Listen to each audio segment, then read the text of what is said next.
اشہد ان لا الہ الا اللہ محمدا عبدہ ورسولہ صلی اللہ علیہ وآلہ وسلم اللہم صلی علی محمد وعلی آل محمد کما صلیت علی ابراہیم وعلی آل ابراہیم انکا حمید مجید اللہم بارک علی محمد وعلی آل محمد کما بارکت علی ابراہیم وعلی آل ابراہیم انکا حمید مجید اما بعد۔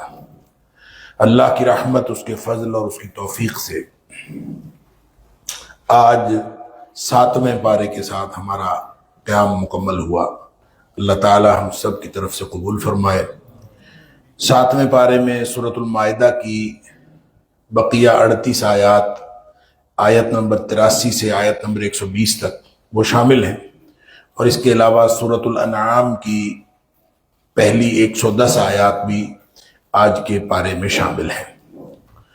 جہاں کل 6واں پارہ مکمل ہوا تھا تو بات یہ ہو رہی تھی کہ جو یہودی ہیں وہ مسلمانوں کی دشمنی میں بڑے سخت ہیں، اور جو عیسائی ہیں وہ مسلمانوں کی دوستی کے قریب تر ہیں۔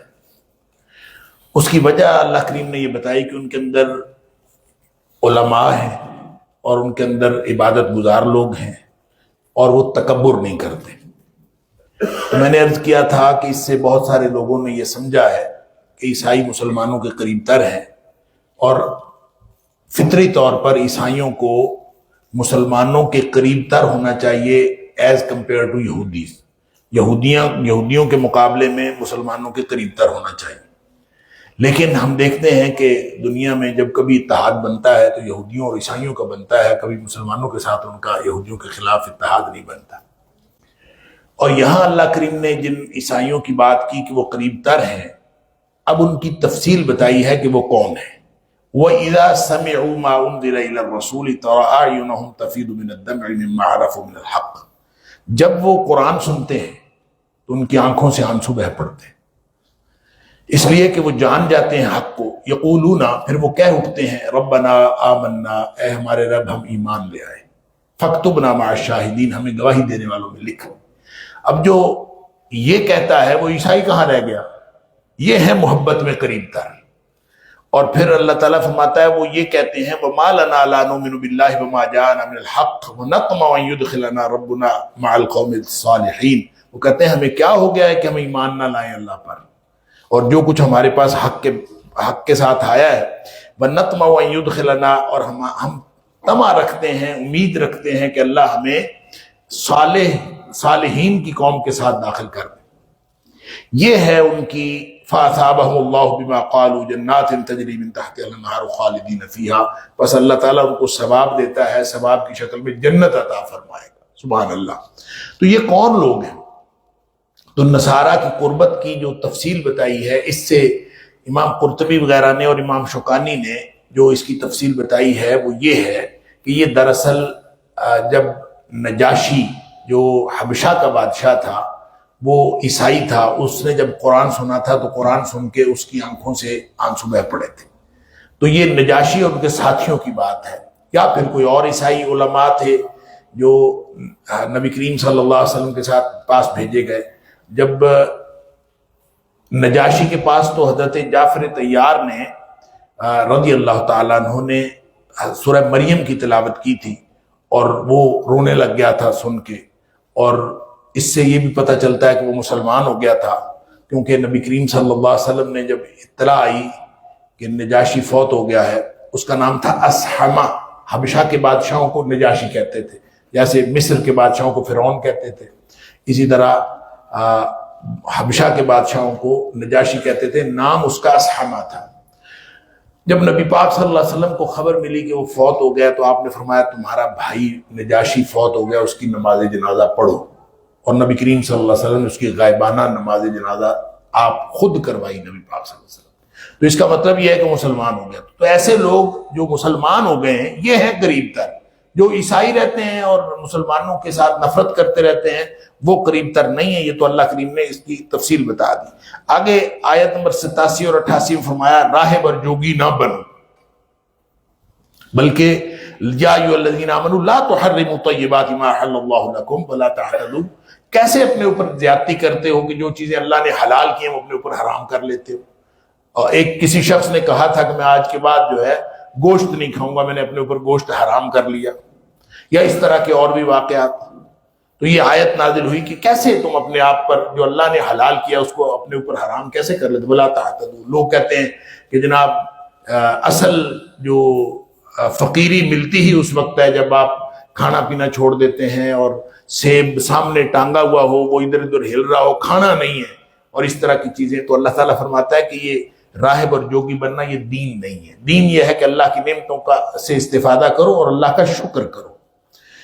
وَكُلُوا مِمَّا رَزَقَكُمُ اللَّهُ حَلَالًا طَيِّبًا. اللہ نے جو کچھ دیا ہے پاکیزہ رزق کھاؤ. یہ ہے اصل میں حکم اللہ تعالیٰ کا.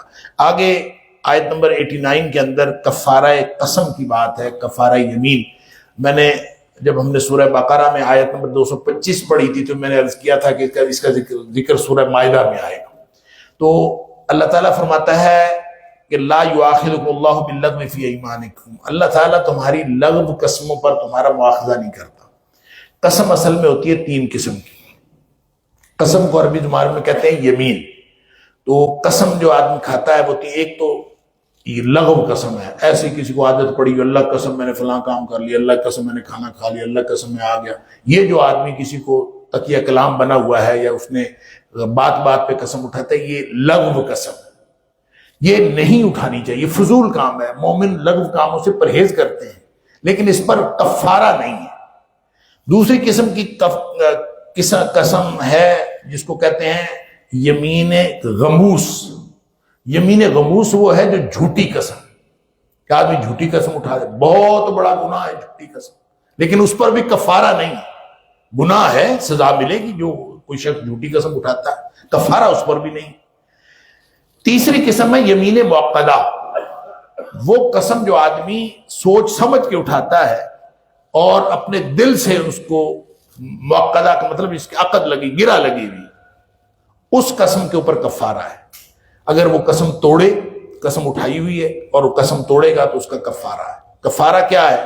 ہم نے عام طور پر مشہور کیا ہوا ہے 3 روزے کفارہ ہے. 3 روزے کفارہ نہیں ہے. ذرا سن لیجئے قرآن کیا کہتا ہے کہ اگر کسی نے فَكَفَّارَتُهُ إِطْعَامُ عَشَرَةِ مَسَاكِينَ مِنْ أَوْسَطِ مَا تُطْعِمُونَ أَهْلِيكُمْ أَوْ كِسْوَتُهُمْ أَوْ تَحْرِيرُ رَقَبَةٍ. کفارہ اس کا یہ ہے 10 مسکینوں کو اوسط درجے کا کھانا کھلانا، یا 10 مسکینوں کو کپڑے پہلانا، یا پھر ایک غلام آزاد کرنا. یہ 3 کفارے ہیں. 3 میں سے جو بھی ادا کیا جا سکے. 10 مسکینوں کو کھانا کھلانا سب سے پہلا، 10 مسکینوں کو کپڑے پہنانا اور غلام آزاد کرنا. وہ جو 3 روزے ہیں نا، اس کے بارے میں فرمایا فَمَن لَّمْ يَجِدْ. جو تینوں کام نہ کر سکے، نہ وہ 10 مسکینوں کو کھانا کھلا سکتا ہے، نہ وہ 10 مسکینوں کو کپڑے پہنا سکتا ہے، نہ وہ غلام آزاد کر سکتا ہے، جو تینوں کام نہ کر سکے، فَصِيَامُ ثَلَاثَةِ أَيَّامٍ، اس نے 3 روزے رکھنے. یعنی یہ 3 روزے اس صورت میں ہیں جب یہ تینوں کفارے جو ہیں اس میں سے کسی اوپر آدمی کی پہنچ نہ ہو. آگے شراب اور جوئے کی حرمت کی بات ہے اور یہ حتمی بات ہے. میں نے عرض کیا تھا کہ سورہ بقرہ کی آیت نمبر 19 اور سورہ نساء کی آیت نمبر 43 میں بھی شراب اور جوئے کو نفرت کی نگاہ سے دیکھا گیا تھا. کہا کہ اس میں گناہ ہے، بڑا گناہ ہے، گناہ بڑا ہے، فائدے بھی ہیں لیکن گناہ زیادہ ہے. پھر کہا کہ نماز کے قریب نہ جاؤ، وانتم سکارا، حالت نشہ میں نماز کے قریب نہ جاؤ. اب یہاں فرمایا ہے یا ایھا الذین آمنوا. اچھا، لوگوں کو اعتراض ہے کہ یہاں بھی یہ کیوں نہیں کہا شراب حرام ہے، یہ نہیں کہا حرام ہے. یہاں اور الفاظ میں اللہ تعالیٰ نے فرمایا کہ اس سے بچ جاؤ، فَاجْتَنِبُوهُ، اس سے بچ جاؤ. تو کہتے ہیں اجتناب تو ایسے ہی، یہ مسلمانوں کا نقطہ نظر. میں حیران ہو گیا، میں نے آرٹیکل پڑھا باقاعدہ، ایک مسلمان کا آرٹیکل. وہ کہتا ہے کہ یہ تو اجتناب کرنے سے حکم دیا گیا، جیسے ہم بچوں کو کہتے ہیں کہ ادھر نہیں جانا اجتناب کرو، ادھر نہیں جانا اجتناب کرو، بچ جاؤ. تو یہ حرام تھوڑی ہے، شراب حرام کہا. انا للہ و انا الیہ. سنیے قرآن کہتا ہے یا ایھا الذین آمنوا انما الخمر والمیسر، بے شک یہ جو جوا ہے، شراب اور جوا، والانصاب والازلام، اور جو آستانے ہیں اور جو فال کے تیر ہیں، رجسن، یہ پلید ہے. اب آگے کچھ بھی نہ کہا گیا ہو، فجتنبوہ نہ بھی کہا گیا ہو، تو قرآن جس چیز کو رجس کہہ دے وہ جائز کیسے ہو سکتا ہے؟ پھر فرمایا من عمل الشیطان، یہ شیطانی کام ہے. پلید بھی ہے، ناپاک بھی، اور شیطانی کام ہے۔ پھر کہا ہے فَاجْتَنِبُوهُ لَعَلَّكُمْ تُفْلِحُونَ، بس اس سے بچ جاؤ، شیطانی کام ہے تو پلید ہے تو بچ جاؤ۔ تو اس سے بڑی حرمت کی بات اور کیا ہو سکتی ہے؟ آگے فرمایا انما یرید الشیطان ان یوقع بینکم العداوۃ والبغضاء فی الخمر والمیسر، یہ جو شیطان ہے نا، شراب اور جوئے کے ذریعے سے تمہاری آپس میں دشمنیاں کروانا چاہتا ہے، لہذا اس سے بچ جاؤ۔ فہل انتم منتہون، رکتے ہو کہ نہیں رکتے؟ یعنی قرآن کا کیا جلال پر جلال انداز، فہل انتم منتہون، رکتے ہو؟ اللہ اکبر۔ روایات میں آتا ہے کہ صحابہ کرام کی حالت، شراب تو ان کے کلچر میں تھی، ہر لوگ پیتے تھے شراب، ہاتھوں میں جگ تھے وہیں پھینکی، اور بڑے بڑے جو گھڑے تھے شراب کے، گلیوں کے اندر شراب بہا دی، اور صحابہ نے کہا، مسند احمد کی روایت ہے، انتہینا یا ربنا، اللہ ہمارے رب ہم رک گئے، تو نے کہا فہل انتم منتہون، رکتے ہو؟ ہم رک گئے۔ پھر لوگوں کو یہ خیال آیا کہ جو پچھلے لوگ گزر گئے ہیں ان میں سے بہت سارے فوت ہو گئے تھے، شراب پیتے تھے، ان کی فکر کھڑی ہوئی۔ اب یہ جو ان کی فکر لاحق ہوئی ہے تو اس سے بھی پتہ چلتا ہے کہ یہ حرام ہے، حرام نہ ہوتی تو فکر کیسے لاحق ہوتی؟ ان کی فکر لاحق ہوئی، تو اللہ تعالیٰ نے فرمایا کہ کوئی مسئلہ نہیں، لیس علی الذین آمنوا وعملوا الصالحات جناح فیما طعموا اذا اتقوا، اگر وہ مومن تھے اور تقوی والے تھے تو پھر اگر انہوں نے شراب پی بھی ہے تو اس وقت کیونکہ حرام نہیں ہوئی تھی لہذا ان کے اوپر کوئی گناہ نہیں۔ آگے پھر عارضی حرمت کا ذکر ہے۔ ایک عارضی حرمت ہے کہ اللہ تعالیٰ نے حالت احرام میں شکار حرام کیا ہے، اس کا ذکر ہے کہ حالت احرام میں شکار حرام ہے، لیکن جو سمندری شکار ہے وہ جائز ہے۔ اور بڑی آزمائش جب نبی پاک صلی اللہ علیہ وسلم مدینہ سے چلے تو شکار حرام کر دیا گیا، اور جو شکار تھا وہ بالکل قریب آتا تھا، ہاتھ سے پکڑا جا سکتا تھا یا نیزے سے پکڑا جا سکتا، بڑا امتحان تھا۔ اور اللہ تعالیٰ فرماتا ہے کہ ان میں تمہارا بڑا امتحان ہوا، اور تم نے جو ہے وہ اس امتحان میں صحابہ کرام پورے اترے، کسی نے کسی شکار کو جو ہے وہ ہاتھ نہیں لگا۔ اب کون کون سا شکار حرام ہے، کس جانور کو مارا جا سکتا ہے، کس کو نہیں مارا جا سکتا، اس میں جمہور کا نقطہ نظر تو یہ ہے کہ ہر قسم کا شکار جو ہے وہ، جو خشکی کا شکار ہے وہ حرام ہے۔ تو جو تری کا شکار ہے، سمندری شکار، وہ تو قرآن نے خود کہہ دیا کہ وہ حلال ہے، احل لکم صید البحر وطعمہ، کھانا بھی حلال ہے اور اس کو شکار کرنا بھی حلال ہے۔ اور جو بری یعنی خشکی کا شکار ہے وہ حرام ہے۔ امام شافعی کہتے ہیں نہیں، صرف جو جن کا گوشت کھایا جاتا ہے نا صرف وہ حرام ہے، باقی اگر کسی کو کوئی اور جانور، کوئی درندہ، کوئی گدھا، کوئی کسی چیز کو مار لیا تو پھر حرام نہیں۔ یہ جمہور کا نقطہ نظر ہے، سارے حرام ہیں، معقول اللحم بھی اور غیر معقول اللحم بھی سارے حرام ہیں۔ اور اس کی پھر آگے ایک تفصیل بہرحال ہے، نبی پاک صلی اللہ علیہ وسلم نے موذی جانور کو مارنے کا حکم دیا اگر کوئی تکلیف دینے والا ہو، اور تکلیف دینے والا کیا ہے؟ مسلم شریف کے اندر کوا، چیل، بچھو، چوہا اور باولا کتا، اس کا ذکر کیا گیا ہے۔ اس کے علاوہ سانپ کے بارے میں کسی نے پوچھا ایک صحابی سے، تو انہوں نے کہا بھی سانپ کے اوپر تو کوئی اختلاف ہی نہیں ہے، اس کو بھی مارنا جائز ہے۔ تو اسی طرح جو ہے بھیڑیا، درندہ، شیر، چیتا وغیرہ جو ہے کاٹنے والے کتے، سارے یہ کاٹنے والے کتے کے حکم میں، لہذا ان ساری چیزوں کو بھی مارنا جائز ہے۔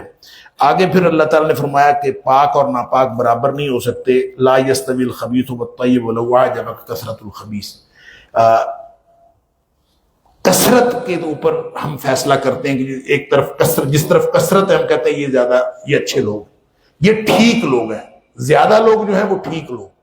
اللہ تعالیٰ فرماتا ہے کہ چاہے تمہیں ناپاک کی کثرت بھلی معلوم ہو، پاک اور ناپاک کبھی برابر نہیں ہو سکتے، پاکیزہ لوگ تھوڑے ہوں وہ بہتر ہے۔ پھر آگے زیادہ سوال کرنے کی ممانعت ہے، لا تسألوا عن اشیاء ان تبد لکم تسؤکم، زیادہ سوال نہ کیا کرو، حالانکہ قرآن میں ہی ہے فاسألوا اہل ذکر ان کنتم لا تعلمون، اگر تمہیں کسی بات کا پتہ نہیں ہے تو پوچھ لیا کرو، یہاں کہا جا رہا ہے سوال نہ کیا کرو۔ تو دونوں میں تطبیق یہ ہے کہ وہ سوال جو عقیدے وغیرہ سے متعلق ہیں وہ نہیں کرنے چاہیے، اگر کوئی عملی بات ہو اور تفہیم مسئلہ ضروری ہو تو پھر سوال کر لینا چاہیے۔ آگے پھر بتوں کے نام وغیرہ کا ذکر ہے کہ کوئی شخص اگر بتوں کے نام وغیرہ رکھتا ہے تو یہ بھی افتراء علی اللہ ہے، اللہ تعالیٰ کے اوپر جھوٹ باندھنا ہے۔ وَإِذَا قِيلَ لَهُمْ تَعَالَوْا إِلَىٰ مَا أَنزَلَ اللَّهُ وَإِلَى الرَّسُولِ، جب ان سے کہا جائے کہ اللہ کی طرف آ جاؤ اور اللہ کے رسول اللہ نے جو کچھ نازل کیا اس کی طرف آ جاؤ اور اللہ کے رسول کی طرف آ جاؤ، قالوا حسبنا ما وجدنا علیہ آبانا، کہتے ہیں ہمیں وہی کافی ہے جس پر ہم نے آباء و اجداد کو پایا، ہمارے بزرگوں نے جو فرمایا نا وہ ہمارے لیے کافی ہے، قرآن حدیث کو رہنے دو، ہمارے بزرگوں نے جو فرمایا وہ کافی ہے۔ یہ بڑا اللہ تعالیٰ فرمایا بہت بڑا جرم ہے۔ آیت نمبر 106 سے لے کر 108 تک دوران سفر وصیت کا تذکرہ ہے۔ یہ ایک بالکل خصوصی قسم کا ایک سچویشن پیدا ہوئی تھی۔ ایک بدیل بن ابی مریم ایک شخص تھا، ہوا یہ کہ وہ سفر میں تھا، اس کو موت آ گئی اور موت کا وقت آ گیا، اس نے اپنا سامان وغیرہ جو ہے وہ اس کی بنا کے کسی کے سپرد کیا، اس کو کہا گھر پہنچا دینا۔ اچھا، اس میں انہوں نے گھر تو پہنچا دیا، اس میں سے چاندی کا پیالہ نکال لیا۔ اب اس نے لسٹ بھی رکھی ہوئی تھی اس سامان کے اندر، جب انہوں نے سامان دیکھا اس میں سے لسٹ نکل آئی، تو اب وہ کہیں کہ ہمارا تو چاندی کا پیالہ ہے ادھر۔ اس پر اللہ تعالیٰ نے ایک قانون بنا دیا۔ قسم کے اوپر قسم ویسے نہیں آتی، لیکن اس قانون میں کہ اگر کوئی خاص کیفیت ہو اور سفر میں وہ کسی کو اس طرح سے دے دے مال، تو اس کے لیے حکم ہے کہ پہلے وہ قسم اٹھائے، نماز کے وقت مسجد میں آ کے قسم اٹھائے کہ یہ مال اتنا ہی تھا، اور اگر گھر والوں کو یہ شک ہو کہ یہ غلط کہہ رہا ہے تو وہ اس کی قسم کے اوپر قسم دے کے اس کی قسم کو ختم کر سکتے ہیں۔ آگے پھر مائدہ کا ذکر ہے، وہ جو کل بھی میں نے عرض کیا تھا کہ جو سورۃ المائدہ، حضرت عیسیٰ علیہ السلام سے سوال کیا انہوں نے کہ آپ اللہ سے دعا کر دیں کہ اللہ تعالیٰ مائدہ نازل کر دیں، تو انہوں نے دعا کر دی یا اللہ ان کے اوپر مائدہ نازل کر دیں۔ مائدہ یعنی دسترخوان نازل ہوا کہ نہیں اس کے بارے میں اختلاف ہے۔ جو اللہ تعالیٰ نے اس کے جواب میں فرمایا وَمَن يَكْفُرْ بَعْدُ مِنْكُمْ فَإِنِّي أُعَذِّبُهُ عَذَابًا لَا أُعَذِّبُهُ أَحَدًا مِنَ الْعَالَمِينَ، کہ اگر اس کے بعد کوئی کافر رہا، میں نازل تو کر دوں گا، لیکن اس کے بعد کوئی کافر رہا تو میں اس کے اوپر وہ عذاب کروں گا جو میں نے جہنم میں کبھی عذاب نہیں کیا ہوگا۔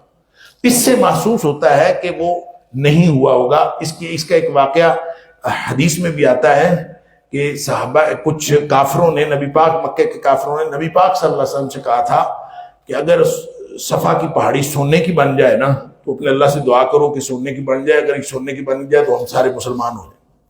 نبی پاک صلی اللہ علیہ وسلم اللہ سے دعا کر دی، یا اللہ یہ صفا کی پہاڑی سونے کی بنا دے تاکہ یہ سارے مسلمان ہو جائیں، کیونکہ نبی پاک صلی اللہ علیہ وسلم کا تمہ یہ لوگ جہنم سے بچ کے جنت میں جانے والے بن جائیں۔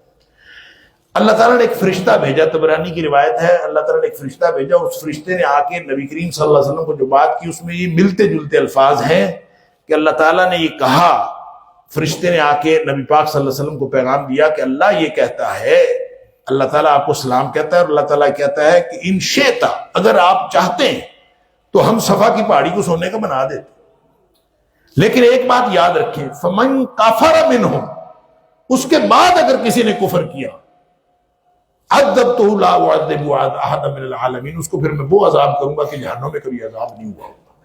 اللہ، اتنی خوفناک بات۔ اور دوسری بات پھر اس نے دوسرا آپشن دیا، اس نے کہا کہ وَإِن شِئْتَ فَتَحْتُ لَهُمْ بَابَ التَّوْبَةِ وَالرَّحْمَةِ، اگر آپ چاہیں تو میں اس کے لیے ان کے لیے واپسی اور رحمت کا دروازہ کھلا رکھتا ہوں۔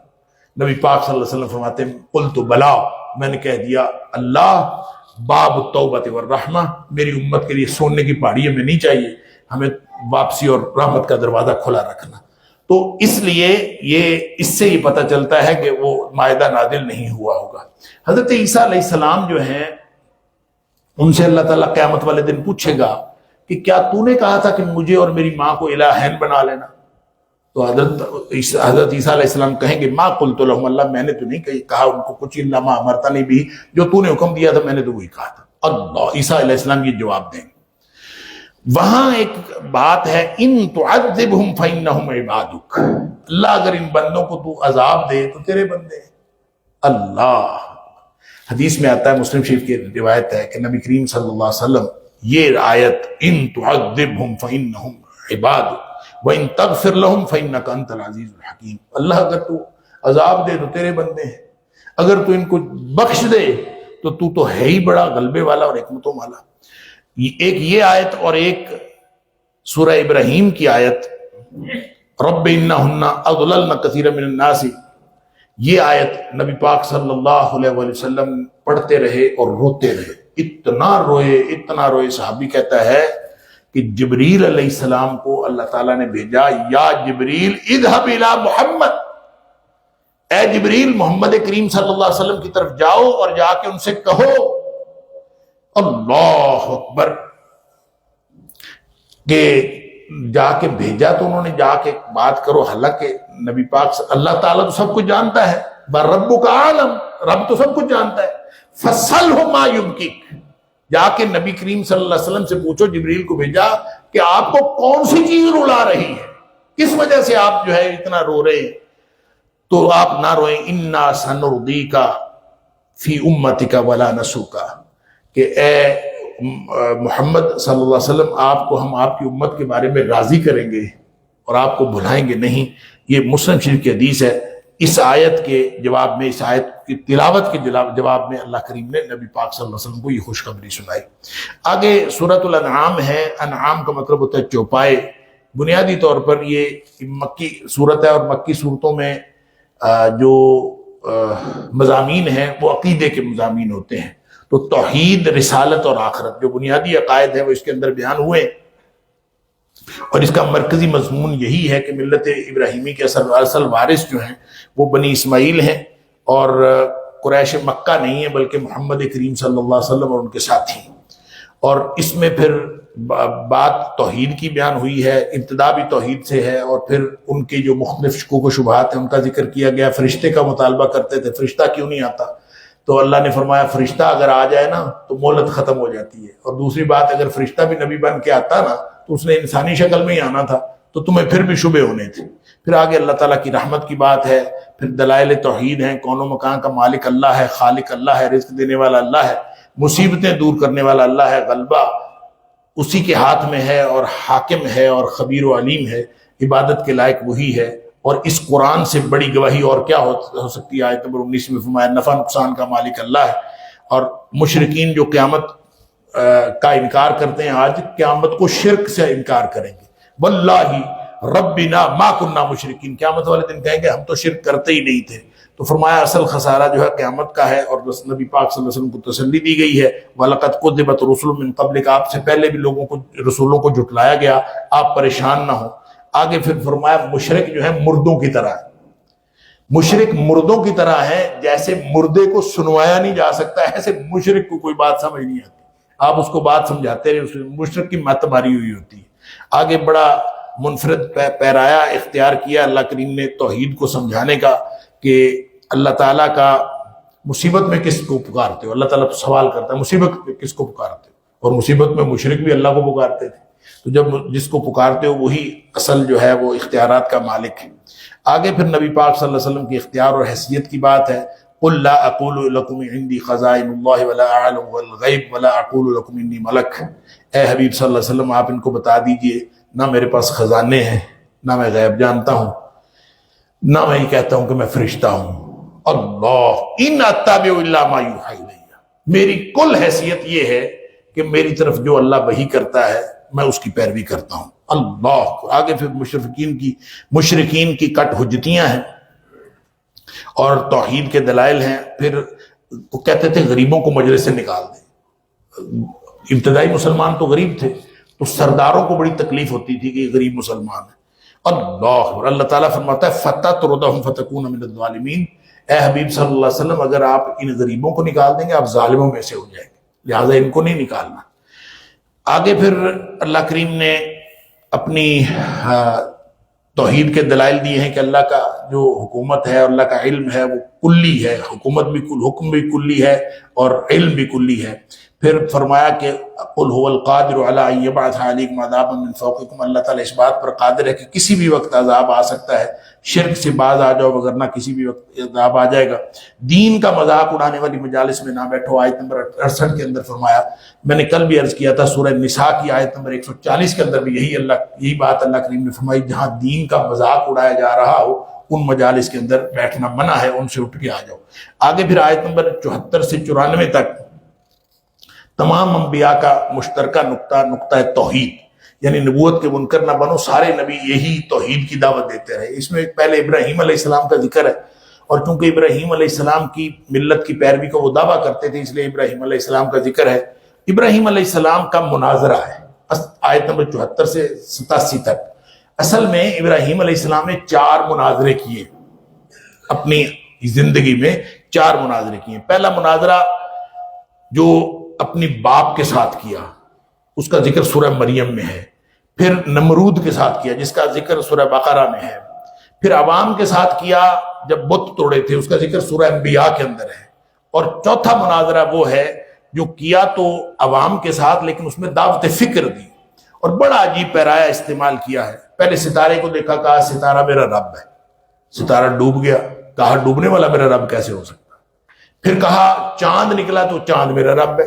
یہی کرتے تھے سارے مشرک، جو چیز روشنی دیتی، جو چیز فائدہ دیتی ہے وہ بھی رب، اور جو چیز نقصان دیتی ہے وہ بھی رب۔ اس کے نقصان سے بچنے کے لیے ریاضت مجاہدے کر لیں، اور اس کے فائدہ حاصل کرنے کے لیے ریاضت مجاہدے، شرک ہوتا ہی ہے۔ لہذا چاند کو دیکھا، چاند بڑا ہے، روشنی دے رہا ہے، تو یہ میرا رب ہے۔ پھر کہا، پھر وہ بھی ڈوب گیا، کہا چاند ڈوب گیا، اگر اللہ میری ہدایت نہیں دیتا تو میں تو گمراہوں میں سے ہو جاتا۔ پھر سورج نکلا، ان کا یہ بڑا ہے، یہ ہے اصل میں میرا رب، ھذا اکبر، یہ بڑا۔ تھوڑی دیر بعد وہ بھی ڈوب گیا۔ تو فرمایا کہ یہ کیسے میرے رب ہو سکتے ہیں؟ انی وجہت وجہی للذی فطر السماوات والارض۔ نہ چاند رب ہو سکتا ہے، نہ سورج رب ہو سکتا ہے، کائنات کی بڑی سے بڑی چیز رب نہیں ہو سکتی۔ رب وہ ہے جو اس ساری کائنات کو بنانے والا۔ انی وجہت وجہی للذی فطر، یہ نہیں کہا میں اللہ کو اپنا رب سمجھتا، ان کا جو ساری کائنات کا بنانے والا ہے، انی وجہت وجہی للذی فطر السماوات والارض، جس نے یہ زمین و آسمان بنایا ہے وہ ہے میرا رب۔ ایمان کو شرک سے بچا لو۔ الذین آمنوا بڑی معروف آیت ہے، الذین آمنوا ولم یلبسوا ایمانہم بظلم اولئک لہم الامن وہم مہتدون۔ جو لوگ ایمان لائے اور انہوں نے اپنے ایمان کو ظلم کے ساتھ آلودہ نہیں کیا، ان کے لیے اللہ تعالیٰ نے اجر رکھا ہے، وہ ہے ہدایت یافتہ۔ صحابہ پریشان ہو گئے، کون سا بندہ ہے جو ایمان لانے کے بعد ظلم نہیں کرتا؟ ظلم کچھ نہ کچھ ہو ہی جاتا ہے کسی نہ کسی سے۔ بڑے پریشان ہوئے۔ اللہ تعالیٰ نے فرمایا یہ جو صحابہ کرام اینا لم یظلم نفسہ، اللہ کے رسول صلی اللہ علیہ وسلم ہم میں سے کون ہے جو اپنے نفس پر ظلم نہیں کرتا؟ فرمایا ان الشرک لظلم عظیم، اس ظلم سے مراد شرک ہے۔ جو شخص ایمان لاتا ہے پھر وہ شرک نہ کرے۔ آگے پھر آیت نمبر 91-92 میں منکرین نبوت کی تردید ہے، پھر عذاب قبر کا ثبوت۔ دیکھیں اکثر لوگ کہتے ہیں کہ قرآن حکیم میں عذاب قبر کا ثبوت کوئی نہیں ہے، عذاب قبر کا ذکر نہیں۔ قرآن حکیم میں 3 یا 4 مقامات پر ضمنی طور پر عذاب قبر کا ذکر ہے۔ مثال کے طور پر یہاں اللہ تعالیٰ فرماتا ہے وَلَوْ تَرَىٰ إِذِ الظَّالِمُونَ فِي غَمَرَاتِ الْمَوْتِ وَالْمَلَائِكَةُ بَاسِطُو أَيْدِيهِمْ أَخْرِجُوا أَنفُسَكُمْ۔ فرشتے جب جانیں نکالیں گے نا ان ظالموں کی، تو فرشتے ان ہاتھ پھیلا کے ان کی جان نکال لیں، أَخْرِجُوا أَنفُسَكُمْ، اپنی جان نکالو، ان کی جان نکال لیں گے۔ اور پھر الْيَوْمَ تُجْزَوْنَ عَذَابَ الْهُونِ بِمَا كُنتُمْ تقولون علی اللہ غیر الحق، جو تم اللہ کے ساتھ شرک کرتے تھے نا، اس وجہ سے آج تمہیں رسوائی کا عذاب ہوگا، یعنی اسی دن عذاب ہوگا۔ اور جب یعنی جتنا بھی وَكُنْتُمْ عَنْ آیَاتِهِ تَسْتَكْبِرُونَ، تم جس وجہ سے تکبر کرتے تھے، اس وجہ سے تمہیں آج عذاب ہوگا۔ یعنی یہ کس دن کی بات ہے؟ جس دن فرشتے ان کی جان قبض کریں گے، اور جان قبض کر کے کہاں لے کے جائیں گے؟ وہ قبر میں۔ آگے قدرت الہی کی نشانیاں ہیں، دلائل توحید ہیں، اور مختلف پہلو اس کے بیان کیے گئے ہیں۔ ستاروں کی 3 فائدے بیان کیے گئے ہیں۔ دیکھیں دانے میں گٹھلی کو پھاڑنے والا کون ہے؟ یہ اندھیرے سے صبح کا سپیدہ جو ہے وہ پیدا کرنے والا کون ہے؟ یہ اللہ تعالیٰ نے اس طرح کے دلائل دی ہیں۔ آگے پھر آیت نمبر 101 کے اندر عقیدہ ابنیت کی تردید۔ وہ کہتے تھے کہ یہ اللہ کا بیٹا ہے حضرت عیسیٰ علیہ السلام، اور پھر یہ بھی کہتے تھے کہ جو فرشتے ہیں وہ اللہ کی بیٹیاں ہیں۔ تو ان سب کی اللہ تعالیٰ نے تردید یوں کی ہے وَجَعَلُوا لِلَّهِ شُرَكَاءَ الْجِنِّ وَخَلَقَهُمْ وَخَرَقُوا لَهُ بَنِينَ وَبَنَاتٍ بِغَيْرِ عِلْم، اللہ کے بیٹے بیٹیاں بنا دیتے ہیں، سبحانہ وتعالیٰ عَمَّا يَصِفُونَ، اللہ تو سب سے بلند ہے۔ بَدِيعُ السَّمَاوَاتِ وَالْأَرْضِ، ساری کائنات کو وہ عدم سے پیدا کرنے والا ہے۔ اَنَّا يَكُونُ لَهُ وَلَدٌ، ولم تکن لہ صاحبہ، اس کا اور اس کی اولاد ہو کیسے سکتی ہے، نہ تو اس کی بیوی ہے نہ کچھ، وخلق کل شیء، ہر چیز اس نے پیدا کی ہے، لہذا اس کی اولاد ہو کیسے سکتی ہے، وہو بکل شیء علیم، ہر چیز کو جاننے والا ہے، ذالکم اللہ ربکم، یہ ہے تمہارا رب، لا الہ الا ہوا، اس کے علاوہ کوئی الہ نہیں۔ آخر پہ اس پارے کے آخر پہ ایک ادب سکھایا کہ یہ جو جھوٹے معبودوں کو مانتے ہیں نا، ان کو برا بھلا نہ کہو، اللہ اکبر، ولا تسبوا الذین یدعون من دون اللہ، اس لیے کہ اگر تم ان کے جھوٹے معبودوں کو برا بھلا کہو گے نا، یہ تمہارے سچے رب کو برا بھلا کہیں، فیسب اللہ عدوا بغیر علم، ان کو تو پتہ نہیں ہے، تم ان کے جھوٹے معبودوں کو برا بھلا کہو گے، وہ مقابلے میں تمہارے اللہ کو کوئی برا بھلا کہیں گے، اس لیے ان کو ایسی کوئی بات نہ کہو تاکہ آپس میں کوئی پریشانی پیدا نہ ہو۔ اللہ تعالیٰ مجھے اور آپ کو، ہم سب کو قرآن سمجھنے اور عمل کرنے کی توفیق عطا فرمائے۔ وآخر دعوانا الحمدللہ رب العالمین۔